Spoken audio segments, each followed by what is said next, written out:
Bismillahirrahmanirrahim.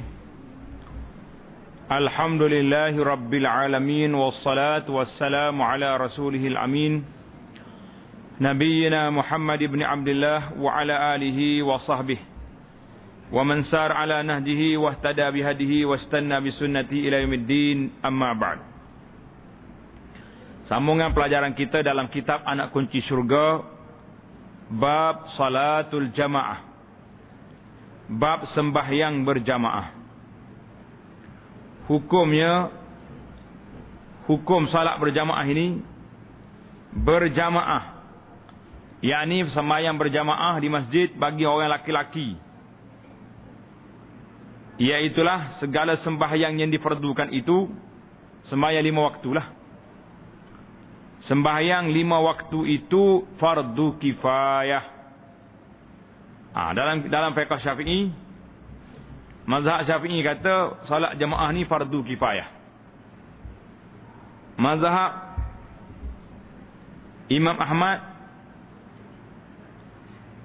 dan ulama-ulama ahlul hadis mengatakan salatul jamaah ni fardu ain. Fardu ain bagi dia. Mazhab Abu Hanifah dan kebanyakan mazhab Malik, ramai di kalangan ulama Syafi'iyah mengatakan sunat muakkad. Ibnu Hazm dan sebagian ulama Hambali mengatakan fardu ain, syarat nak sah semayang orang laki-laki kena pergi ke masjid. Berat tak berat ni? Berat. Alhamdulillah lah kita berbeza pandangan ulama di sini.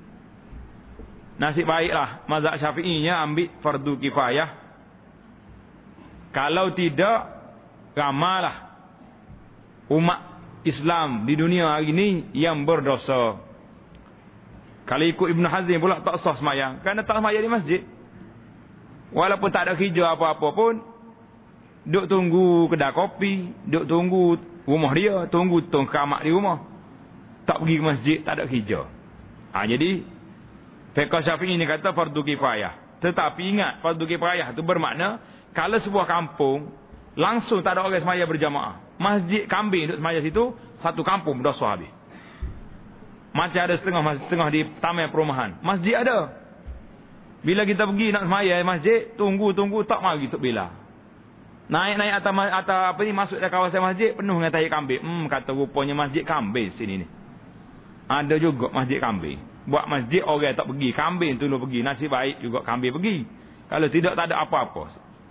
Ni berat. Jadi fiqh Syafi'i mengambil pendirian fardu kifayah kerana hadis Nabi sallallahu alaihi wasallam. Dia kata apa? Ma min salasatin fi qaryatin wala badwin la tuqamu fihimul jamaah, la tuqamu fihi ismus salah illa istahwaza alaihimus syaitan, illa istahwaza alaihimus syaitan fa alaika bil jamaah fa innama ya'kulu zibul qasiyah. Artinya tidak ada daripada 3 orang laki-laki, berhimpun 3 orang laki-laki dalam sebuah kampung atau sebuah di padang. Mana dia pergi ke padang pasir, jaga kambing tu 3 orang. Kalau orang kita sini tak ada padang pasir, dalam pegunungan, pergi cari kayu api, pergi cari kayu gaharu, cari apa ni, madu lebah, cari balak, duduk dalam hutan. 3 orang.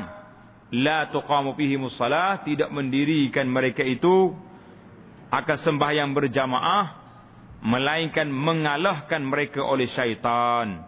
Jadi syaitan akan menguasai mereka.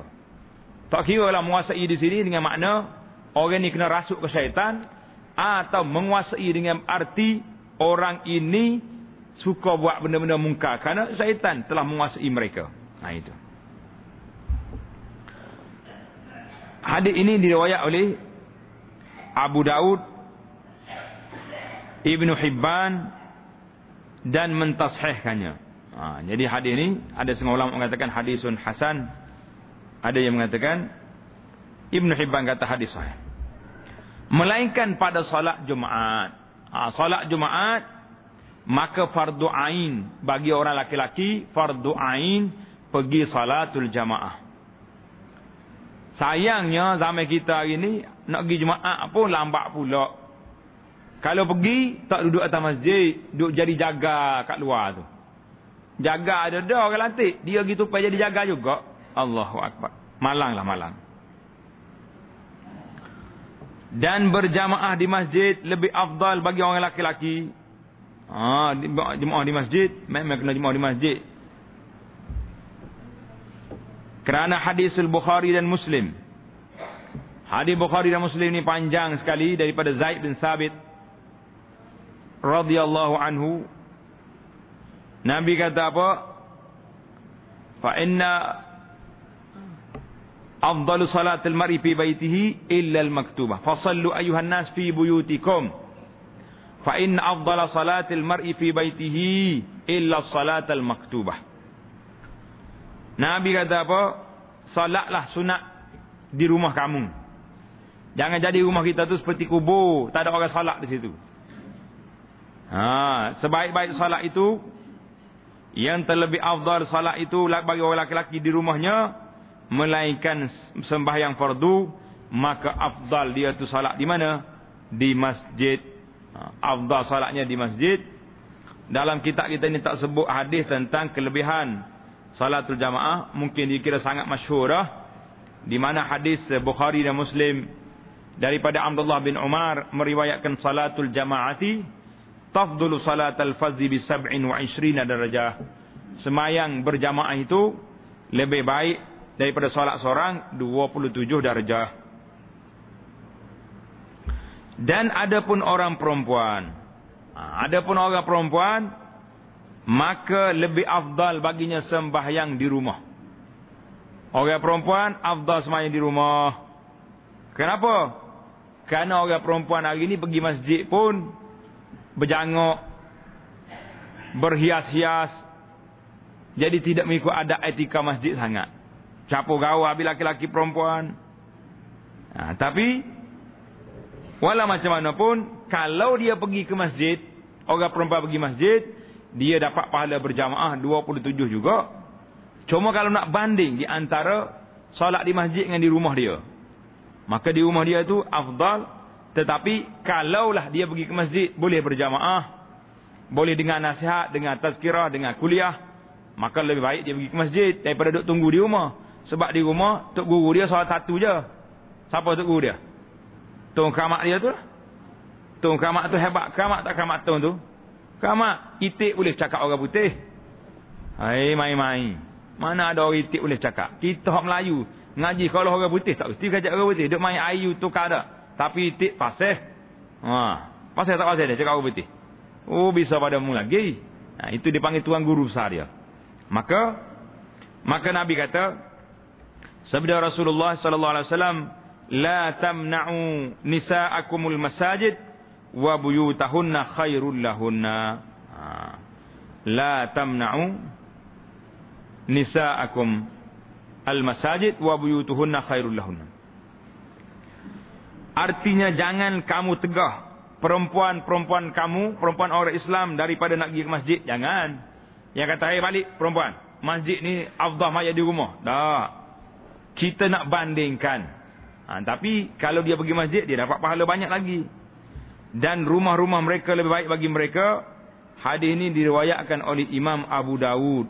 Hadis ini diriwayatkan oleh Abu Dawud dan mensahihkan dia oleh Al-Hakim kerana rijalul Bukhari dan Muslim. Dan juga ulama-ulama lain pun mengatakan hadis ini sahih. Itu dua. Yang ketiga, tandalah yang ketiga tu. Dan yang terlebih ramai jemaahnya lebih afdal. Kita nak sembahyang berjemaah ni, kita cari masjid yang ramai. Subuh ramai, maghrib ramai, isya ramai, pergilah salat di situ. Kalau duk tunggu masjid ada 3 orang, 4 orang ni, goreh-goreh orang panggil ni, kurang afdal. Boleh 27 tapi afdalnya kurang. Pergi tempat ramai lebih baik. Mana dalilnya? Kerana sabda Nabi sallallahu alaihi wasallam, salatul rajuli ma'ar rajuli azka min salatihi wahdah. Wa salatuhu ma'ar rajulaini azka min salatihi ma'ar rajul. Wa ma kana aktsar fahuwa ahabbu ila Allah. Wa ma kana aktsar fahuwa ahabbu ila Allah. Artinya, sembahyang seorang laki-laki bersama seorang laki-laki yang lain, dua orang berjamaah lebih subur, lebih banyak pahala daripada sembahyangnya seorang diri. Dan sembahyang bersama dua orang laki-laki lebih subur, lebih hebat pahalanya daripada seorang laki-laki. Dan lebih ramai orang sembahyang, lebih dikasihi oleh Allah. Lagi ramai orang sembahyang, lagi ramai. Hadis ini diriwayat oleh Imam Abu Daud daripada Ubay bin Ka'ab. Riwayat Abu Daud daripada Ubay bin Ka'ab radhiyallahu anhu. Hadisnya dan juga diriwayat oleh Ibnu Hibban dengan sanad yang hasan. Itu berapa dah? Salatul jamaah ni 3. Perkara yang seterusnya dan sunat meringankan oleh imam akan sembahyang, yakni ringankan, jangan baca panjang sangat. Jangan baca terlalu panjang. Melarat kau baca surah Baqarah nah. Panjang. Kalau setakat satu muka surat, semaya Isya 2 muka surat, itu taklah panjang. Itu termasuk dalam sunnah Nabi. Jangan kata, kau boleh panjang. Lah, kalau kita tak hafal Quran, kita tak payahlah kata orang yang baca semuka 2 muka tu nak nunjuk kita tak erti, sudahlah. Yang ni setengah imam dia tak suka condemn orang. Apa baca panjang-panjang? Baca apa awak tak ingat? Dia lah tak ingat. Senyap awak tak tahu sudah. Banyak adalah surah-surah yang Nabi kita ajar, Nabi kita baca. Taklah kalau sekat satu muka, 2 muka tu bukan panjang. Kalau baca satu juzuk baru panjang. Jadi sunat meringankan oleh imam akan sembahyang serta mendatangkan sunat ab'ad dan sunat hay'ah. Jadi sunat-sunat tu kita baca, kita buat semua. Buat semua yang sunnah itu, barulah kita dianggap sebagai orang yang melaksanakan salat. Cuma sunatnya jangan panjang sangat. Kerana sabda Nabi sallallahu alaihi wasallam, Nabi kata apa? Iza shalla ahadukum bin nas falyukhaffif. Fa inna fihim ad-dha'if was-saqim wa zal hajah. Artinya apabila seorang sembahyang daripada kamu dengan orang ramai, jadi imam, falyukhaffif, maka hendaklah meringankan dia akan sembahyang itu. Ringan, jangan duk kuah-kuah sangat. Kerana bahawasanya ada di kalangan mereka itu orang lemah, orang tua, tak larat diri lama, nak kencing, macam-macam penyakit lah dia tua mari ni. Dan yang sakit, dan orang yang punya hajat, dia nak pergi lama sangat, dia nak pergi dah, dia ada janji dengan orang dan sebagainya. Kali-kala bersetakat 20 minit tak lama. Hadis ini diriwayat oleh Imam Bukhari dan Muslim. Ada setengah riwayat mengatakan, dia kata apa? Kalau musmaya seorang, panjanglah ikut takat mana-mana. Orang ramai di belakang kita jangan. Kesian kat orang. Yang keempat, dan sunat mengulangi sembahyang fardu bersama orang lain di dalam waktu. Contohnya, kita mari sini terlewat, tak ada orang dah, kita pun semaya seorang. Allahu akbar, semaya zuhur. Sudah semaya, siapa satu rombongan, mari berhenti sini nak semaya berjamaah. Sunat kita ulang balik. Kita sunat kita ulang balik salat tadi berjamaah. Zuhur yang sama juga. Boleh kita buat. Mana dalilnya? Kerana sabda Rasulullah sallallahu alaihi wasallam, bagi 2 orang laki-laki yang tak sembahyang bersama Nabi sallallahu alaihi wasallam. Ceritanya panjang. Yazid bin Al-Aswad Al-Amiri, dia dengar ayah dia kata, aku pergi haji bersama dengan Nabi sallallahu alaihi wasallam. Sampai waktu salat subuh di Masjid Khaif, di Masjid Mina. Nabi nak semaya, ada 2 orang duduk tepi dinding, tak semaya. Sudah salat, Nabi kata alayya bihima. Panggil dua orang tu mari sini. Apa masalah orang salat dia tak salat ni? Nabi ambil tindakan selalu. Kita kalau orang tak betul, kita kena tanya. Kenapa awak macam ni? Betulkan dia. Tapi kalau dia dah pergi dah, kita ambil mikrofon, ceramah pula apa orang ni, itu bukan cara dia. Tu nak tunjuk pandai lah gitu. Ini kaedah kitanya. Kalau orang salah, tegur di situ. Tegur bagi tahu pada dia. Nabi SAW kata, alayya bihima. Panggil dua orang itu mari sini. Marilah dua orang ni dalam ketakutan. Kenapa ni? Faji abihima tur'adu fara'isuhuma. Mengonjai kalau ni sudah Nabi marah. Nabi pun tanya, ma mana'akuma an tusalliya ma'ana?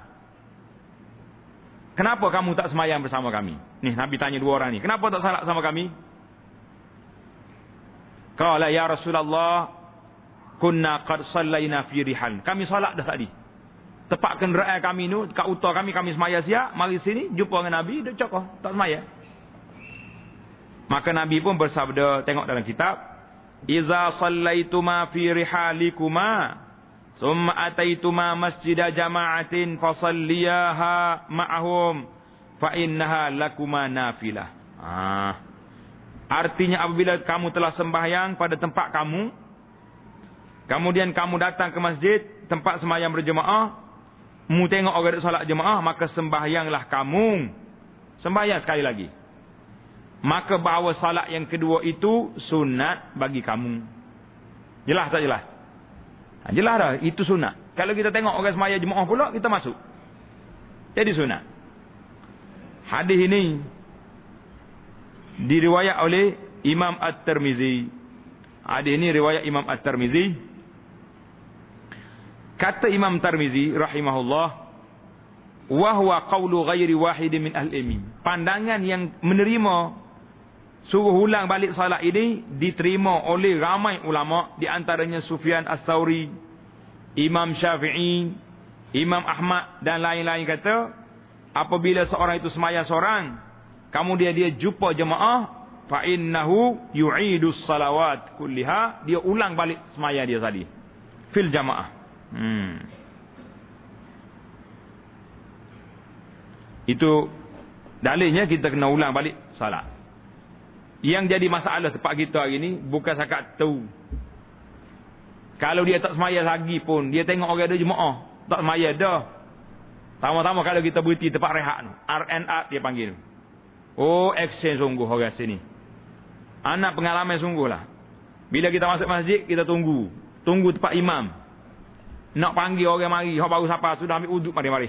Soft. Lepas tu kita pakat salat jemaah. Mari 2-3 orang, hok lain kerah. Hello cik. Tak mahu. Dia semaya sore dia ujung. Mari sore lain pula, perak balik ni pula.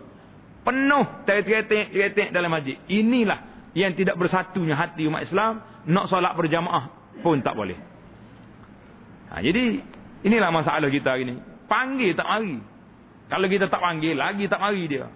Kecuali orang kenal, ustaz baru mari. Hak tidak, hak tak kenal ustaz ni kau tak tahu gapo. Allahu akbar. Nak baiki macam manalah perangai orang kita ni, wallahu alam. Perjuangan masih belum selesai. Ini tajuk dia dalam bab solat berjamaah.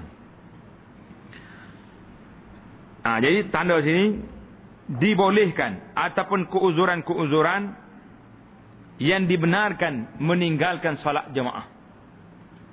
Dibolehkan meninggal solat jemaah kerana uzur. Mana dalil?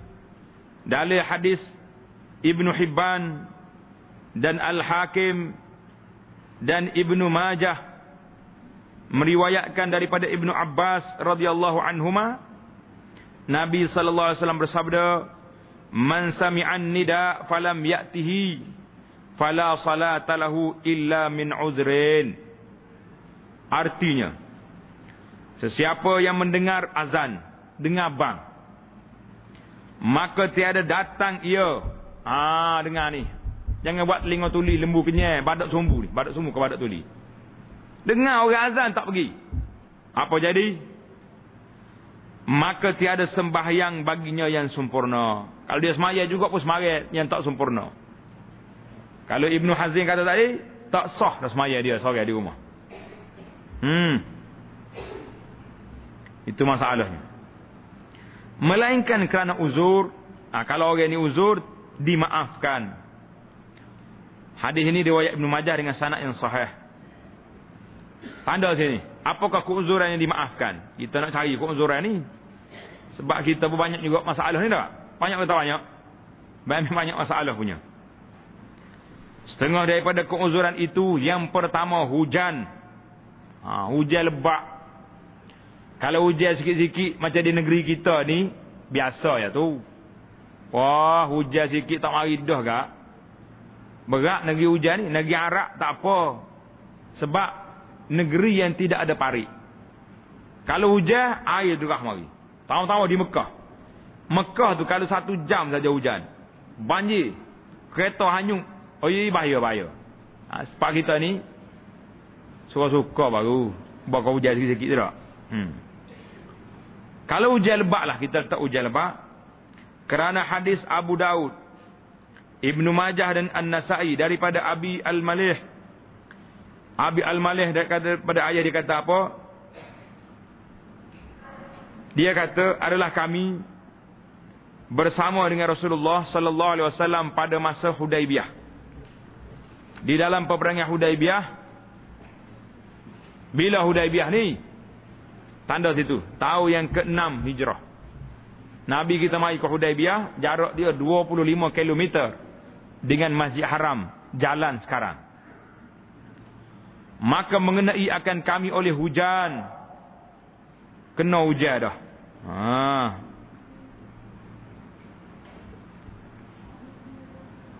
Asabatna sama'un, yang tiada membasahkan ia di bawah sepatu kami. Tak basah pun lagi bawah kasutnya. Hujan. Apa jadi? Fanada munadi Rasulillah, maka menyeru oleh penyeru, menteri penerangan Nabi sallallahu alaihi wasallam menyeru dengan suluhan Rasulullah sallallahu alaihi wasallam. Dia kata sallu fi rihalikum, artinya sembahyang oleh kamu pada tempat kamu duduk. Hadis ini riwayat oleh siapa? Oleh Ibnu Majah dengan sanad yang sahih. Ini perlu kepada kepahaman dan penelitian yang baik. Sebab apa? Sebabnya di waktu Nabi duduk Hudaibiyah, dia bukan ada binaan masjid macam kita. Kalau dia ada pun kemah ya, ataupun dia solat di luar di padang pasir. Jadi kalau hujan basah, maka Nabi beri arahan, solatlah kamu di tempat kamu di dalam kemah masing-masing. Itu salah satu daripadanya. Jangan kira hujan kak tak mari selalu. Jadi kerja kita lah gitu. Dan setengah daripadanya angin yang kuat pada malam hari. Angin ribut mari.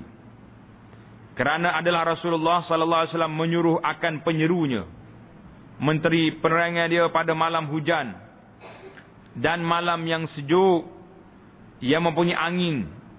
Arak di negeri Arak ni kalau sejuk pelik nah. Di Madinah contohnya tempat kita duduk. Kalau musim sejuk, angin dia mari itu macam angin keluar dalam peti, bukan dalam ekor ni, dalam peti. Sejuk pelik. Jadi bila kuat gitu adalah penyeru yang berkata, ala sallu fi rihalikum, hendaklah kamu semua sembahyang di tempat kamu masing-masing. Hadis ini diriwayat oleh Imam Al-Bukhari. Tulis itu, hadis ini riwayat Imam Bukhari. Dalam kitab ni kata diriwayat oleh Imam Syafi'i. Dalam musnad dia pun boleh. Imam Syafi'i awal lagi daripada Bukhari. Yang keberapa dah? Uzur yang ketiga, dan setengah daripadanya sakit. Orang sakit yang tak boleh pergi ke masjid. Kerana bahawa Rasulullah sallallahu alaihi wasallam tatkala sakit, ia meninggalkan akan manusia dengan manusia beberapa hari yang banyak. Sakit yang terakhir Nabi kita nak wafat, ada beberapa ketika Nabi kita tak keluar daripada rumah dia, salat berjamaah. Dia suruh Sayyidina Abu Bakar jadi imam. Muru Aba Bakrin falyusalli bin nas. Dan setengah daripadanya lapar dan dahaga. Allahu Akbar. Orang ni lapar bercerok. Dahaga macam nak mati. Orang ni nak pecah halkum. Pada ketika makanan sudah hampir.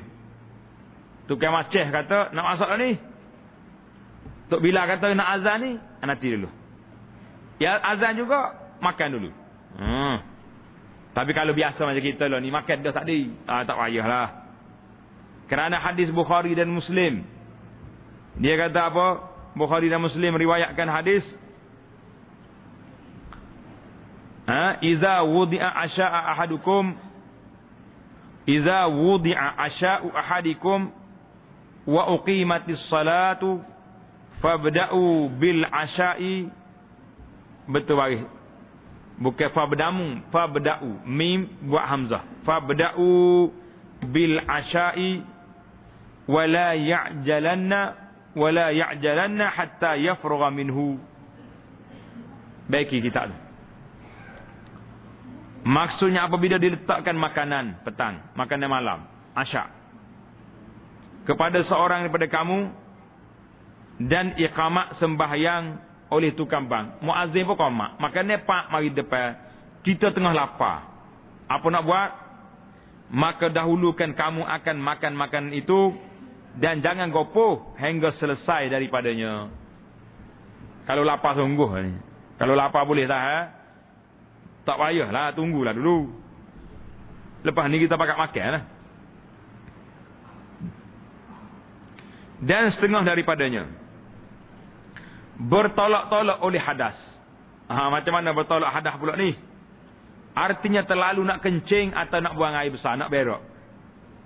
Nak ketung duk gelora oleh apa? Itu salat-salat tu. Tak eleh, makruh. Sebab kalau kita duk solat, pulah perut ni air, tak khusyuk lah. Duk merah muka tengah semayang. Maaf, tak imam pula ada. Lambatlah imam ni. Maka hendaklah mendahulukan ia akan mengosongkan dirinya. Pergi ke tandas dulu. Daripada yang demikian itu. Kerana hadis Muslim meriwayatkan Nabi kita kata apa? La salata bihadrati ta'am wala huwa yudafi'uhul akhbasan. Artinya tidak sempurna salat pada tempat hampir dengan makanan. Makanan mari dah. Dan pada ketika bertolak-tolak akan dia oleh dua yang keji, iaitulah kencing dan berak. Dua ni air kecil air besar ni nak keluar. Kita tangguh dulu, nak semaya dulu. Tak payah tangguh. Pergi selesai dulu masalah. Baru kita kira lain kali hak lain tu. Dan setengah daripadanya busuk mulut. Kerana makan jering. Atau petai. Atau umpamanya. Makan rokok. Tak masuk. Sebab dia buat jenayah, buat benda haram, tak kira. Maka jering yang petang ni tak apa. Cuma kalau bau mulut tak apa jadi. Kita gosok gigi pun duk bau wah juga kuat. Maka kita tidak payah pergi masjid. Siapa tak nak pergi masjid, maka petang banyak. Biar busuk bangah, baru tak payah pergi. Kalau bau sikit-sikit gosok gigi tu boleh pergi. Kerana hadis Bukhari dan Muslim. Man akala basalan aw sauman aw kurrasan fala yaqrabanna al-masajid fa innal malaikata tata'azza mimma yata'azza minhu banu Adam. Artinya, siapa makan bawang merah atau bawang putih atau daun kuras. Daun kuras ni daun apa ni? Bau sedap. Orang Melayu panggil apa? Kurah. Daun kuca. Daun kuca orang panggil. Kuca sungguh ni bau kuat ni. Siapa dia makan hak ni, maka jangan hampir ia akan masjid kami. Jangan pergi ke masjid. Kerana malaikat sakit lidung dia. Daripada barang yang disakit hidung oleh manusia. Kalau manusia bau tak sedap, malaikat bau tak sedap juga. Hadis ini riwayat Imam Bukhari dan Muslim. Jadi kerana itulah kita sebagai seorang mukmin, sebagai seorang Muslim, jangan buat benda-benda yang tidak baik. Di antara benda yang tak baiknya, apa dia? Iaitulah makan benda-benda yang busuk. Termasuk benda yang busuk ini, isap rokok. Orang isap rokok yang ketagih candu, dia sedap. Dia serok tu kat nampak, berasak. Tapi orang yang duduk sebelah dia, orang yang tak isap rokok, sakit telinga, sakit hati, sakit segala benda. Sebab apa? Sebab bau dia tu menyesakkan nyapas orang. Tak lama-lama lagi kalau orang tu bahasa jenis ada penyakit asma, kalau dia panggil apa ni? Ini berat ni. Ini menunjukkan sembahyang berjamaah ni satu perkara yang besar. Salatul jamaah. Kita dengar sikit ulasan daripada kitab Munyatul Musalli. Dengar cerita ni. Syekh Daud bin Abdullah Al-Fatani rahimahullah di dalam kitab Munyatul Musalli kata apa? Dan demikian lagi setengah daripada orang yang memelihara akan sembahyang dan mendirikan bagi sembahyang, iaitulah orang ini bersungguh-sungguh mengerjakan salat secara berjamaah. Salat secara berjamaah, ini orang yang jaga sembahyang. Maka orang, dengar dia kata apa? Maka orang yang memudahkan dengan laba ni keuntungan akhirat ini. Siapa yang mengambil mudah dengan keuntungan akhirat ini, padahal tiada payah untuk menghasilkannya. Payahkah maya Jumaat ni? Payah apanya? Pergi masjid, pergi balasah, pergi surau. Apa payah? Dan tiada penat untuk mencapainya. Apa jadi? Syekh Daud kata, maka adalah orang itu orang yang memudahkan agamanya dan orang yang tiada menghiraukan dia. Ni tak tahu ni jemaah kita ni. Kalau cakap bab agama, kuat lalu. Hari ni kita tengok ada 2-3 orang, 2-3 kumpulan. Kalau cakap bab agama, semangat lalu. Nak belagak lalu. Demonstrasi. Hebat, jaga agama. Nak jaga akidah dia panggil. Hak lain pula jaga agama, takbir. Allahu Akbar, takbir. Sudah takbir, orang best sebelah masjid tak pergi. Sudah belagak nak jaga akidah, orang azan tak mari ke masjid. Tak jadi apa. Syekh Daud tani kata apa? Ataupun orang ni kuat ni, dia panggil dakwah sunnah. Kalau bercakap sunnah lalu. Sunnah tu sunnah ni. Semangat betul-betul. Tak mau. Kita ni puak sunnah kuat. Ngati orang mati tak mau pergi, tu tak mau pergi. Tapi kalau orang azan tak pergi juga, tak jadi. Dia panggil tidak seimbang. Ini sunnah ni. Syekh Daud kata apa? Dengar sekali lagi, kita ulang balik. Sesiapa yang memudahkan untuk mencapai bahagia laba pahala akhirat ini, padahal tiada payah, tidak susah untuk menghasilkan dia, dan tiada penat untuk mencapainya, maka adalah orang itu orang yang memudahkan agamanya dan orang yang tiada menghiraukan dia. Allahu Akbar. Dianggap orang ni memudah-mudahkan agama dan tidak menghirau. Tak usah duk bercakap bab akidah, bab sunnah lah. Kalau semaya jemaah tak lekat, tak patuh, tak pergi masjid, cakap buah. Orang panggil cakap kosong ya. Allahu Akbar. Dalam hadis ni banyak. Maka tiada diketahui. Apalagi dia Syekh ni kata,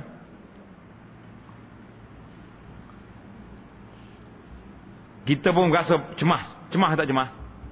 Cemas juga ni kata-kata Syekh. Orang yang tak menghiraukan agama. La ilaha illallah.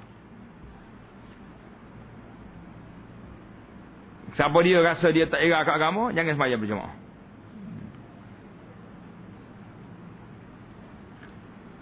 Dan kata setengah ulama, ianya fardu kifayah. Jadi dalam setengah ulama Syafi'i kata sembahyang jemaah fardu kifayah.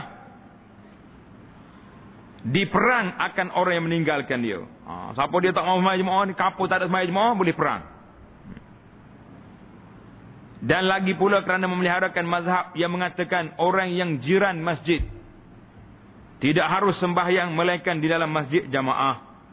Sebagaimana pendapat Ibnu Hazim, pokok Zahiri yang pendapat sedemikian.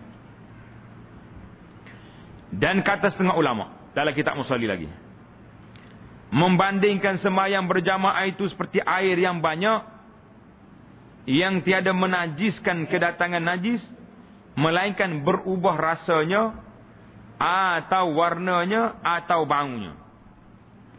Bersalahan air yang sedikit jadi najis dengan kedatangan najis, jikalau tiada berubah rasanya atau baunya sekalipun. Jadi orang yang tak pergi sembahyang Jumaat ni puas apa? Tengok ni kata apa ni.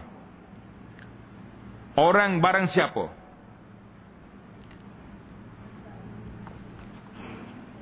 maka tiada diketahui orang yang menuntut akan dunia menanggung penat.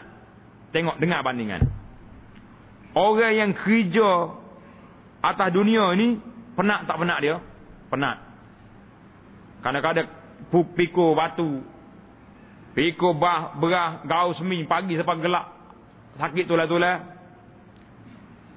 Dan payah ia kerja, berat berjaga malam, berpanas siang hari. Manakala hasillah baginya maksud suku sejemput, sikit ia dapat. Daripada lobanya, bila dapat hasil, dapat gaji, lupa ia akan kepayahan itu, lupa. Maka tengok ni, siapa tiada mengira-ngira pekerjaan bagi dirinya, bahawa adalah ia dari Allah dibilangkan orang munafik, wal'iyazubillah. Dalam Musalli kata, orang yang mengambil ringan dengan sembahyang Jumaat ini dikira orang munafik. Berdasarkan kepada kata-kata Abdullah bin Mas'ud. Tulis, Abdullah bin Mas'ud kata apa? Man sarrahu an yalqallaha ghadan musliman. Siapa dia suka nak jumpa Allah Ta'ala dalam keadaan dia Muslim, falyuhafiz ala haula'is salawat haitsu yunada bihinna. Hendaklah dia jaga sembahyang waktu fardu di mana tempat ada azan. Orang azan pergi. Fa innallaha syar'a li nabiyyikum sunanal huda. Allah Taala syariat kepada nabi kita ni sunat petunjuk daripada nabi. Wa innahunna min sunanil huda. Salat berjemaah ni termasuk dalam sunat petunjuk nabi. Walau annakum sallaitum fi buyutikum, kalau kamu orang mukmin salat di rumah kamu, sebagaimana orang munafikin salat di rumah mereka tanpa sebab, la taraktum sunnata nabiyyikum, nascaya kamu telah meninggalkan sunnah nabi kamu. Kuat sangat sunnah, kekal ke salat jemaah di masjid. Bukan cakap buah saja dak. Walau taraktum sunnata nabiyyikum la dalaltum. Kalau kamu meninggalkan sunnah nabi, maka kamu akan sesat. Allahu Akbar. Tengok ni. Banyaklah hadis-hadis yang menunjukkan perkara yang sedemikian. Jadi itu di antara salat berjamaah yang telah disebut oleh para ulama di dalam kitab-kitab mereka dan disebut dalam hadis-hadis Nabi sallallahu alaihi wasallam yang banyak. Adapun hukum orang meninggalkan salat, kita tengok nanti di dalam kitab kita ni ada ke tidak. Jadi salat jamaah ni satu perkara yang tak tahulah kita rasa macam mana tuan-tuan sendiri rasa. Abdullah bin Mas'ud kata, kami tak tengok orang yang meninggalkan salat jamaah tanpa sebab ini di zaman mereka illa munafiqun ma'lumun nifaq. Orang munafik yang diketahui nifaknya, walaqad kana ar-rajulu yu'ta bihi yuhada bainar rajulaini hatta yuqam fis shaf. Orang laki-laki yang sakit ni dipimpin, bawa dua orang, bawa dia sampai ke dalam saf, barulah dia berhenti di situ. Jadi ingatlah, banyak kelebihan-kelebihan terdapat dalam salatul jamaah. Ini merupakan huraian yang secebis, yang sedikit daripada syekh kita ni nak ajar kepada kita bagaimana pentingnya salatul jamaah itu. Jadi bab kita yang akan datang ini, iaitulah tentang syarat-syarat mengikut imam dan makmum. Bila kita nak salat berjamaah, kita kena ikut imam dan kita kena ikut makmum. Kalau tak ikut dua orang ni, tak ikut adab dia, maka kita jadi salat tak tahulah mana.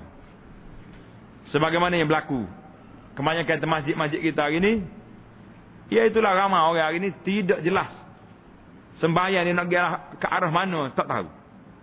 Jadi insya-Allah perbincangan kita yang akan datang, kita akan ambil pendekatan solat mengikut imam dan adab-adabnya. Adapun huraian yang panjang tentang salatul jamaah ini, insya-Allah tuan-tuan boleh tengok dalam rakaman kita yang lepas, iaitulah kitab salat. Kita perbincangan sembahyang dalam kitab Mustikah Hadis. Panjang dah kita hurai di situ. Dan juga dalam kitab syarah kepada kitab Fiqh Manhaji pun panjang dah. Termasuk dalam kitab Munyatul Musalli sendiri, kita telah huraikan di masjid kita ini dan juga di tempat lain. Insya-Allah mudah-mudahan kita belajar ini, kita tahu salat jamaah ini satu perkara yang besar, yang penting bagi umat Islam. Wa sallallahu wasallam wa barak ala Muhammadin wa ala alihi wa sahbihi ajma'in. Subhanakallahumma bihamdika asyhadu an la ilaha illa anta astaghfiruka wa atubu ilaik. Wa sallallahu ala nabiyyina Muhammadin wa ala alihi wa sahbihi ajma'in. Walhamdulillahi rabbil alamin.